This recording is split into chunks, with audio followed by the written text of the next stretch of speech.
All right, record has been hit. We ready? Yes, sir. Let's go. All right. Here we go. Starting now. And we're back. Welcome. Welcome. What do I do with my hands? It's been a long time since we've done one of these things. What do I do? Welcome back to the Almost Sideshow. It has been a while, but we are so happy to be back looking at the final season of Barry, going through episode by episode. It's kind of cool. We actually get to watch this when it comes out. Yeah. So, it's good times. Good times. It's a sad year. We lose Barry this year. We lose Ted Lasso. It's been two of my favorites are ending. But good televisions nonetheless. Yeah, it's been almost exactly 3 months since we've done a sideshow, since we finished going through season 3. Now season 4 just debuted. We're going episode by episode. We realized we both did the exact same thing. We got to talk about this. We both did the exact same thing where we didn't watch the episode when it first came out, and then we watched it and then realized, oh crap, there's 2 that came out this week. So this is episode 1. We'll be coming at you soon with episode 2 so we can stay up on Barry and keep this moving, keep this train going through the end of the series. This is going to be a lot of fun. Barry has been a blast to go through episode by episode. We've been doing a catch up to this point, and now we're all caught up. We're going through. We're going to see how this season starts. I'm excited. You excited, Adam? I'm super excited for this because I think this is where we're going to put this up on the YouTube too, hopefully, and get some good feedback. And if we do get some good feedback from this episode you're watching now, then we may read some comments on the next episode. So leave some comments. I think that would be a good kind of follow and kind of track some kind of conversation. I think that's been cool. Well, I spurred that on you, so you didn't know that I was going to say that. That's fine. Well, that's what we can do when we're actually, reviewing something that comes out this week. Yeah, that is true. Yeah, it was fun doing the retroactive stuff. That is cool. But now that it's live, it's real. It's awesome. So let's get into it. Let's not waste any more time. Season 4, episode 1 of Barry is entitled "Yikes." Oh yeah, yikes. And I think that describes this episode well. So, after everything that happened in season 3, the episode opens with Barry arriving in prison. He calls Gene from prison to figure out what happened. Gene just says, "I got you." Sally arrives in Joplin to realize what happened to Barry and starts freaking out. Fuchs finds himself in prison with Barry and tries to turn informant to try and get his freedom and his safety. Hank and Cristobal are living their carefree life in Santa Fe, but they are struggling being content, especially once Hank finds out Barry's in prison. There's something there. Sally might be in some trouble after showing her parents an episode of Joplin and that she used Sam's name. Well, I'm going to have to tell everybody now. Barry freaks out on a mirror, then on a prison guard trying to tell him he's a good guy.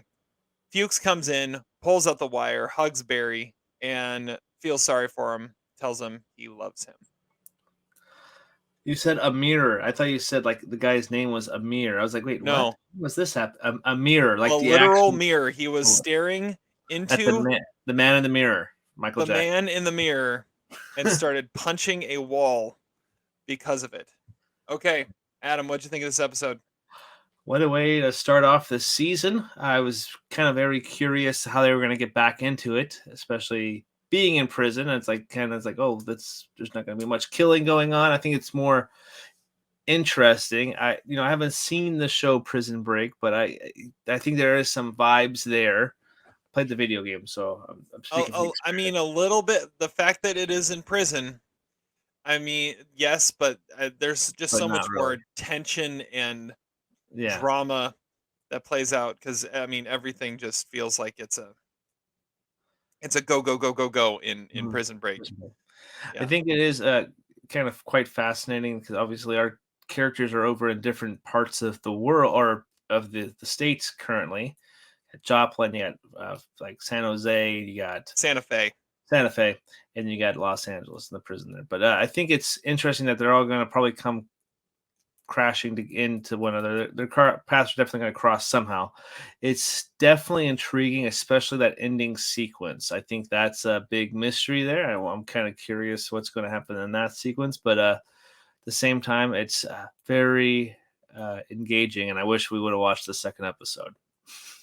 Yeah, so we're talking about this. We've only watched the first episode. We didn't watch both episodes that just debuted.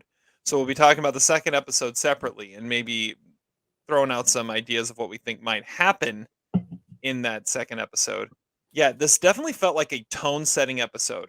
And I think this happened, if I remember right, this happened kind of similarly at the start of season 3, where the first episode was very much this is our new reality.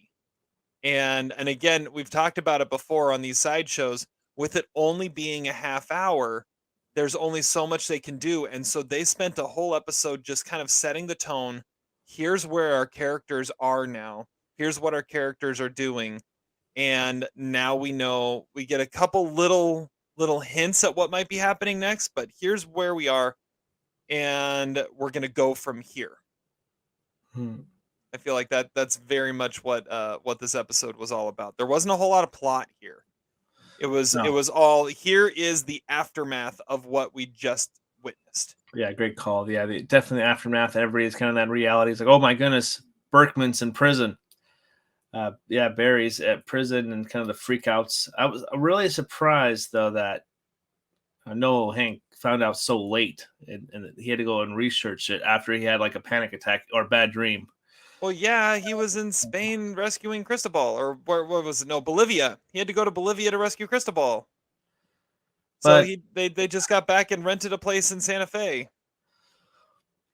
True, I guess so. Yeah, I guess that would be interesting. But yeah, it's still fascinating though. Mm-hmm. All right. Yeah, it's really interesting. The show just keeps getting darker and darker. And I guess, I mean, it really had nowhere else to go, considering the subject matter and how it's been playing out. There's not a whole lot of lighthearted moments in this. There's a couple, thanks to NoHo Hank's wardrobe. But I mean, if you're going to a cantina, obviously you have to dress like that. I mean, that's just a prerequisite, right? I wonder if like they pick his wardrobe and they don't tell anybody on the cast what he's gonna be wearing until he shows up, and it's like, yeah, and don't laugh when you are in the scene. He just 100% owns it too, which is the best part. Yeah. All right. Well, let's get into. We've got some categories we always go through on this. We had to be reminded of what those categories were because it's been a few months. It's been a while, yeah. But the first one always is the Fuchs bag, which the douchebag award. We call it the Fuchs bag because he's kind of the series douchebag. The resident advisor. The resident douchebag. So who was your Fuchs bag here, Adam? Originally, I was gonna go with Fuchs with that whole requesting the FBI and gonna sell out Barry wearing a wire. And then I was like, well, there's Brickwell, I think that's what the guy's name was at the very end, the guard. But then I was like, well, he did say that Barry was kind of enticing him, so but I think at the end of the day, I think I might go with Sally in this. It was Birdwell, by the way. Birdwell.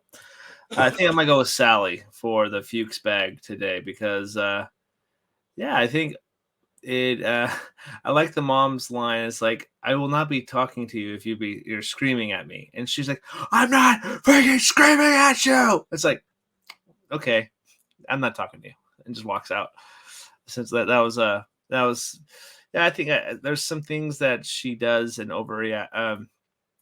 her panicky nature and kind of freaking out that he's a murderer and that she was at this thing and how she handles it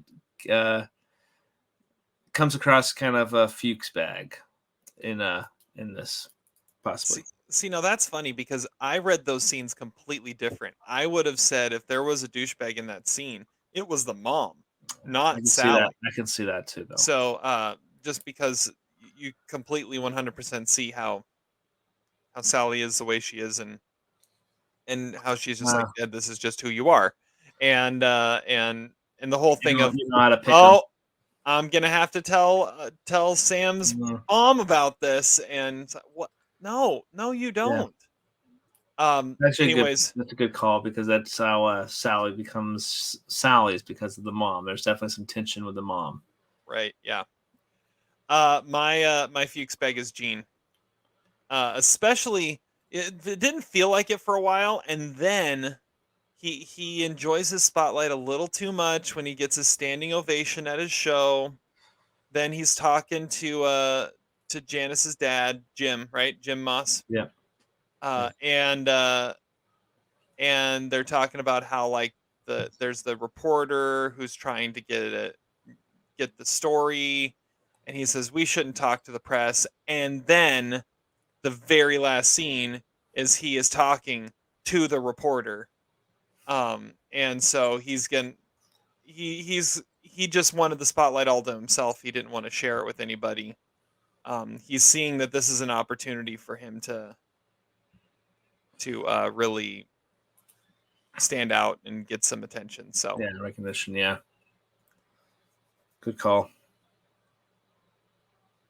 All right, the Stickman Award, which we actually, I don't know if this was a good idea, but at the end of season 3, we renamed this the Mitchman Award because of Mitch and his beignets. But it's the Stickman Award. There aren't many options here, but I'm gonna go with the prison guard Birdwell, because he definitely has a stick, and he knows how to use it. It's probably not a good thing that he did, but And he is a quickly whipped stick. it out. He whipped it out. He whipped that thing out fast, and Aggressively. possibly premature. But he may have been getting in trouble for overexposure to his stick. Yeah. But yeah, he Birdwell, the prison guard, is the stick man of this It's episode. definitely aggressive, and he used it vigorously. Yes. Wow. That was one way to take that, but I kind of appreciate it. There weren't really many options. That was like, I guess we'll just say Crispell and Noel Hank, because they're clearly in a relationship. But yeah, that's about it. So yeah, that's all I had. They're the only ones that could even be considered in the traditional sense of a stick man. Yeah. Okay. The Hey, That's John Hamm Best New Face Award. Oh, I got this one. Oh, who is it? I got this. D.A. Buckner. Yeah, baby. Yeah, Mr. Charles Parnell. He was in Top Gun Maverick. He was apparently he's in The Mandalorian season 3. Apparently, at some point, I haven't got quite to that episode, but yeah, Charles Parnell. Yeah, I interested to see what he does as the DA. He's basically going to put, Gene on trial to testify against Barry. So that's going to be interesting. Yeah, kind of interested to see what they do with him. So it's always cool to see Charles Parnell. He always has that kind of like a really rich voice too. So it's kind of just recognizable. So when his voice sounded, I wasn't quite looking at the screen at that moment. I looked down at the baseball game or whatever, and I looked up. I was like, oh, it's that guy. Heck yeah. Yeah. He's one. I can't see his face anymore and not hear him saying call sign Maverick. Yeah. It's kind of a prerequisite now. All right. Yeah, that's who I wrote down too. But if I was gonna go with someone else, I'm gonna go with Patrick Fleshler as Lon O'Neill, the reporter who's trying to get the story on everything that Gene calls at the very end. We get his face just at the last possible second. He will forever be the guy who like gets frightened to death in Mulholland Drive by one of the scariest homeless people behind a wall that you've ever seen before in your life. It's a good call. So Patrick Fleshler will forever be that guy. But yeah, whenever he pops up, it's like, oh hey, the Mulholland Drive guy, and he has this weird face. I mean, he's got. It's like if Cillian Murphy were built for a horror film, you'd have Patrick Fleshler. I don't know. Cillian Murphy technically was in a horror movie. I know, but like Probably if you several, like but still. deformed his face to a point that he belonged in horror films, I don't know. He's like Cillian Murphy meets Frankenstein's like assistants. What's his name? I don't know. Never mind. What, Igor or something like Igor, that? yeah, just like I don't know. Whatever. Yeah. All right. I don't know where I was going with that, but yeah. The Germain favorite minor character goes to. I'll go first on this one. I'm going Sally's dad. The guy who refuses to consider any conflict of all right, hey, you know what, hey, how about you come work for me for a couple weeks. Can I get you out of the house? Yeah. Oh, hey, you're hiding under the desk. Oh, man. So, did you hear what happened? I did. Hey, how is it going? Why are you home?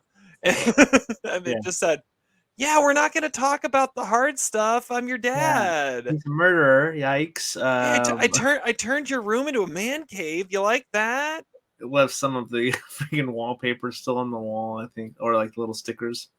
Can I be left alone? Sure. I remember the drill. Yeah. Okay.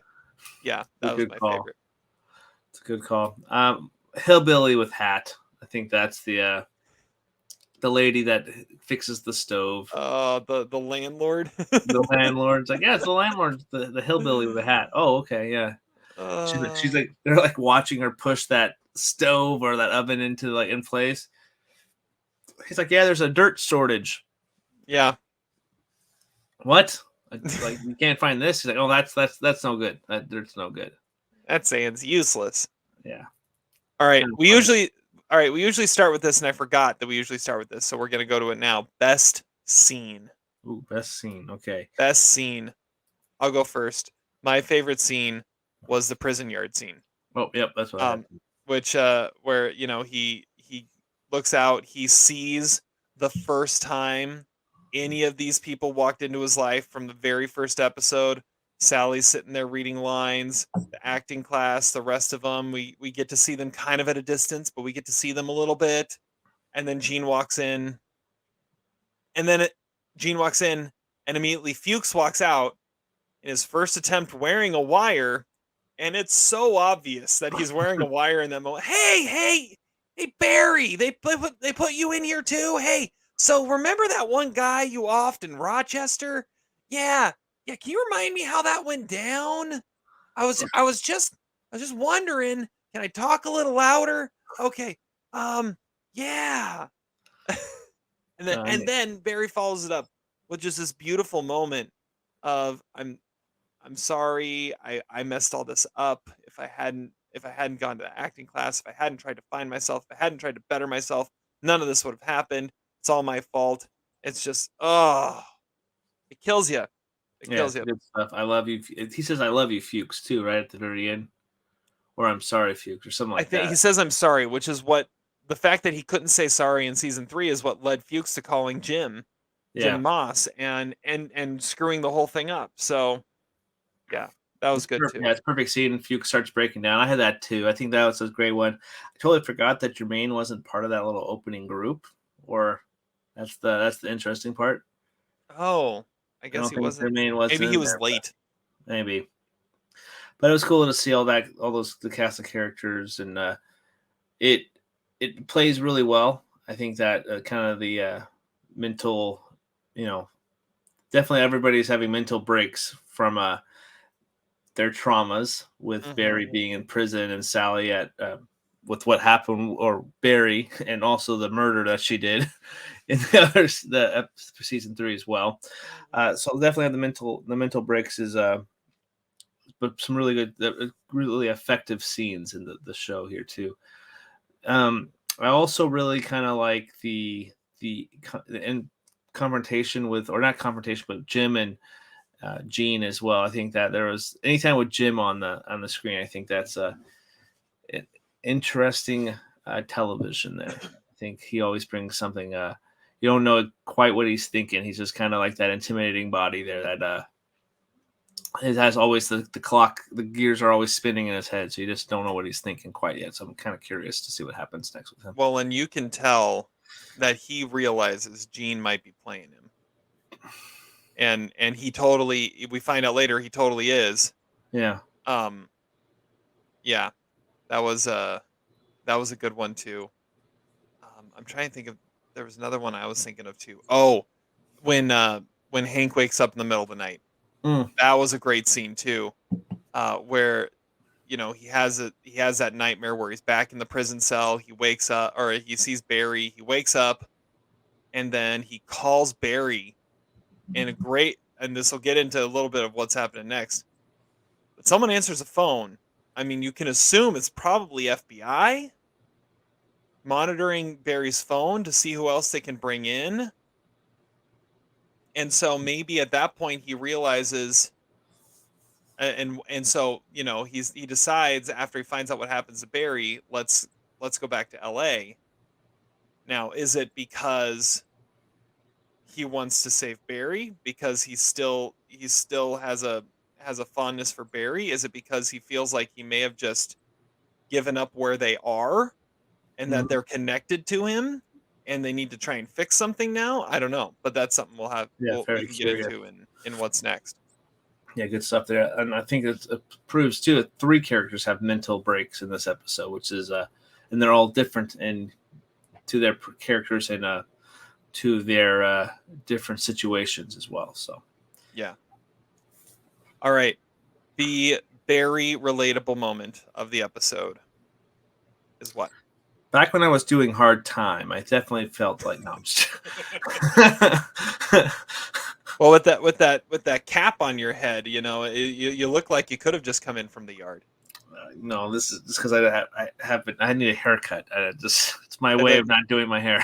You just have the one little red lock sticking out there. It looks good. Looks good. There we go. Appreciate it. Thank you. It's awkward now. Anyway, I didn't have not awkward at all. I don't know what you're talking about. I don't know what you're talking about at all. None of this is awkward. I love those redheads. That's perfect. Yeah, that's a good one. I laughed pretty hard when I was editing the other when you played that. Yeah. I think my very relatable moment, I think, would probably have to be when you clearly don't know how to do something. You're kind of awkwardly standing behind the person that knows how to fix something or do something. You're kind of observing, but not really. Like, so when Cristobal and Noah and Hank were watching the hillbilly with the hat, the landlord, pushing that stove, it's like you guys are just kind of watching her like awkwardly push a stove in who had just fixed it or whatever. And yeah, they're like, they have no idea what's going on. It seems like I've been there before, especially as a kid. You're like, you have to help your dad or whatever. And you're like, he's like, here, stand there, hand me tools when I say something. And you're just like awkwardly standing and you're kind of like sort of like gazing off at something else. And he's like, I need the tool, hand it to me. Yeah. I think that's something that I could relate to a little bit. That's good. The part that I thought of was kind of in a similar spot in the episode, and it's Hank and Cristobal again. It's the idea that the grass isn't always greener on the other side. Yeah, like call. This was what they had built up in their heads was we're gonna get away, we're gonna get to Santa Fe, which reminds me of a song in the show Rent where they also fantasize about, let's open up a restaurant in Santa Fe, because that apparently Santa Fe is just paradise for everyone who just needs to get out of the big city. Let's go to Santa Fe. That's where everything's going to be better. And they get there and they're sitting on their back porch and they're like, this is great. We're doing it. And then they go inside and the landlord's in there moving the stove and like, this is amazing. This is exactly what we wanted. It's real nice. When can we get back to LA? Let's get that back to culture, please. Yeah, exactly. And it was not everything they were hoping it would be. They're together, which is true. When I think part of them still loves it because they're together, but it's not where they want to be. It's not what they were expecting. All right. LVP, MVP, and then we'll talk about what's happened next. My LVP is Barry. He especially at the end there, it shows, I don't know if it shows like a for sure Barry is changing or Barry is just refusing to see that side of him anymore. He sees that side of him got him in trouble. But the fact that he freaks out on the prison guard, Birdwell, it shows that part of him is dying, and he needed to do that. Like that's a moment in every other episode where he's like, you know what, you're right, I am worth it, I am better than this. Like, and the prison guard had a great line. He said, each of us is worth more than the worst thing we've ever done. And for the first time, Barry hears that and says, no, I'm a cop. This is who I am. I'm a cop killer. If I saw you on the street, this is what I would do to you. Which allows Birdwell to show his stickman prowess. But but distinguished. Yeah, but Barry is the LVP. My MVP is and maybe this should have been the LVP, but my MVP is Chilaquiles. Because even though Cristobal is not touching them, obviously they look delicious. And so the MVP is you haven't even touched your Chilaquiles. Maybe he was too busy staring at Hank's hat, but yeah, distracted by the hat. Yeah. My LVP is the dirt shortage and just like bad dirt in general. It's sand. Sand. Well, whatever. The sand shortage. The great sand shortage of 2023. So yeah, it's sand shortage. My MVP, I'll say being serenaded at dinner with music. Yeah. the rain. What's that? The Rainmaker, whatever it is. Yeah. Yeah. And it's just like, right on. This is great. This is great. It's real nice. Yeah. All right. What's happening next? Whew. What's in store for this season? Where does this go? I think we got to have some sort of attempt at a prison break from and it's gonna be Hank. Maybe or maybe not with Cristobal. We'll see. They have nobody else with them, right? All the Chechens are gone. Yeah. Or no, there's still a Chechen around. Oh yeah. The one that was filming it all. Phone call, yeah. Yeah, the Crazy Time Shit Show. Yeah. He's still around. I forget his name at the moment, but he might pop back up. But I think there's got to be some attempt to try and get him out. I think if Barry gets a chance, he's going to go after Gene. You kind of get that vibe. I think it's yeah. Yeah, I think that's going to happen. I think that Hank smuggles in a Margot Robbie poster, and Barry slowly starts digging through the walls behind the poster, escapes that way, goes after Gene, and then goes to Portland. And kind of lays low as a lumberjack with Dexter. I think that's where it's going to end up. Only if, as he's digging his way out, when he gets to the end, Hank pops out and goes, "Barry, it's me. It's me. It's Hank. It's a good. I'm wearing a wig. I'm wearing a wig, and in Lululemon. Yeah. Casual wear. I could see that. There's a lot of different possibilities. Sally somehow too. I have a feeling that the way the show is going to end is Barry's. He's dying. All right, this was what I was just about to ask you, and I think we may need to wrap up every episode this season with this. On a scale from 1 to 10, chances Barry makes it to the end of the season alive. 1. A 1. I'm gonna say a 4.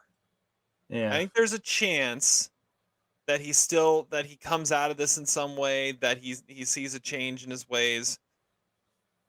I think the most likely scenario is he's dead. Maybe we have like a Dark Knight Rises moment where he looks like he's dead, and then you see him in Italy or something, or whatever it is. Portland. Yeah, Portland as a lumberjack. So most likely scenario probably is still that he dies, but I think there's a way they could maybe spin this so he doesn't. Yeah. We'll see how it goes. One of the big four characters are dying, I think. At least one. At least so one.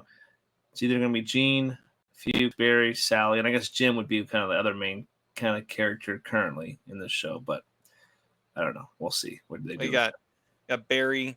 Oh, and Hank too. Barry, Gene, Fuchs, Sally, Hank, Cristobal. Yeah, there's a lot that you could. I would say those are the 6 that we're following pretty closely, which is crazy that you have an 8-episode half-hour season and you're following 6 characters this closely at this point. It just shows the brilliance of the filmmaking here. Yeah. As of now, who has the better chance of surviving this show? Just out of the 6 characters we just mentioned. Who has the best? Who has the best likelihood of surviving? Sally. Based off this episode, and you just put money on it. That's who you're putting money on. That Sally survives. Yes.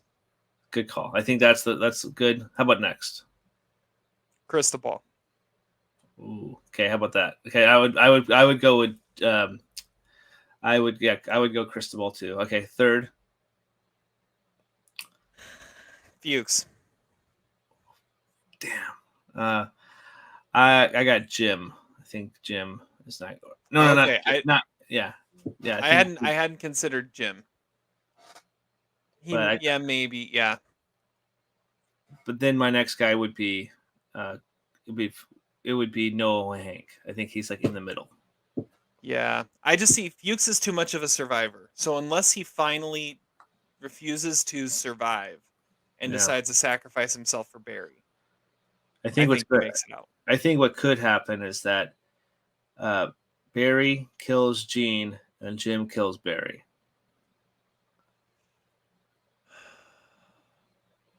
And Fuchs is gone out of the. Fuchs is Mr. Pink, and he cleans up after everyone's dead. Yes, he's stuck in the middle with you. Yeah. Man. Well, it'll be interesting to see. Think about. We have to recap that every episode. I think we have to do that. I think so. Yeah, I think so. So yeah, this is episode 1. There is a second episode out. We'll be getting to that soon. Episode 3 comes out this weekend. We'll be getting to all of that as soon as we can. But thank you guys so much for listening to the Almost Sideshow. Make sure that you're subscribing, rating, reviewing. You can go back if you're new to Barry, or if you haven't heard the rest of the Sideshow, go to almostsideways.com. You'll find the links to all of the episodes of the Almost Sideshow as we went through from the very first season, very first episode by episode. We did these little half-hour recaps of each one. You can check them out and see what you think. Any last words, Adam? Oh man, bring on Barry. Bring it on, Barry. Let's see what you got. Man, excited. I am ready for the ride, especially knowing this is the final season. This is gonna be fun to see where this goes, see where this ends up. All right. Well, with that, we'll be back at you soon with another episode of the Sideshow. Until then, high five. High five.